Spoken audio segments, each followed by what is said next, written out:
ये एक खौफनाक कैदखाना था जहां इंसानों को कुत्तों की तरह तरबियत दी जा रही थी। दिन के उजाले में एक औरत को अगवा किया गया, नशा पिलाया गया और एक तारीख और खौफनाक कैदखाने में ले जाया गया। इसका पूरा जिस्म लोहे की जंजीरों से जकड़ा हुआ था और इसे कॉलर से बांधने के बाद एक कीनील में बंद कर दिया गया था। इसने खुद को छुड़ाने की कोशिश की, लेकिन कॉलर इतना मजबूत था कि इसे हटा नहीं सकती थी। वो मदद के लिए चीखे, लेकिन किसी ने जवाब नहीं दिया। धीरे धीरे मायूसी बढ़ने लगी। अगले दिन एक आदमी उसके लिए कुत्ते का खाना लेकर आया।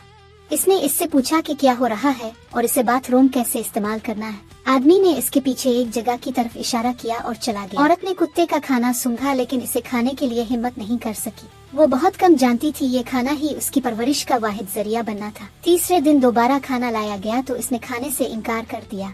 सजा के तौर पर गुज़िश्ता रोज का खाना भी छीन लिया गया। चौथे दिन तक वो भूख से तड़प रही थी। इस बार खाना 10 मीटर के फासले पर रखा गया। इसने अपने हाथों से इस तक पहुंचने की कोशिश की, लेकिन कॉलर ने इसे तकलीफ से रोक दिया। आखिरकार इसने अपनी टांगें फैलाई और खाना अपनी तरफ खींचने में कामयाब हो गई। ताहम खाने पर दवा लगाई गई थी और वो फौरन ही गिर गई। गुंडे इसके बाद इसे भाप के कमरे में ले गए और इसे जबरदस्ती नहलाया। खातून ने मुजाहमत की तो वो इस पर तशद्दुद करने लगे। इसके बाद उन्होंने इसे एक खिले मैदान में छोड़ दिया, जहां एक आदमी ने ऐलान किया, बस चलिंग मत भागे। वार्निंग को नजरअंदाज करते हुए वो भागने लगी। अचानक कॉलर ने इसे रोक दिया और वो बेहोश हो गई। जब वो बेदार हुई तो इसने खुद को दोबारा इसी कीनील में पाया। इस बार इसने एक आदमी की आवाज सुनी। बाहर झांक कर देखा तो वहाँ एक और शख्स कैद था। उन्होंने अपना तारुफ कराया। इस औरत का नाम मरियम था और मर्द का नाम राजू था। थोड़ी देर बाद खाना दोबारा लाया गया। इस वक्त तक मरियम कुत्ते का खाना खाने की आदी हो चुकी थी और इसे बगैर किसी हिचकिचाहट के खाती थी। ताहम राजू ने खाने को हकीर समझा और उसके साथ छेड़छाड़। जब गुंडों ने ये देखा, गुस्से में आ गए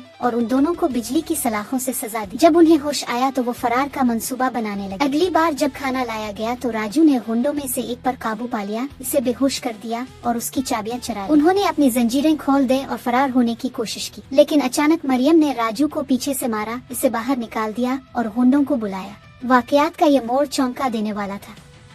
अब सवाल ये था कि मरियम ने ऐसा क्यों किया।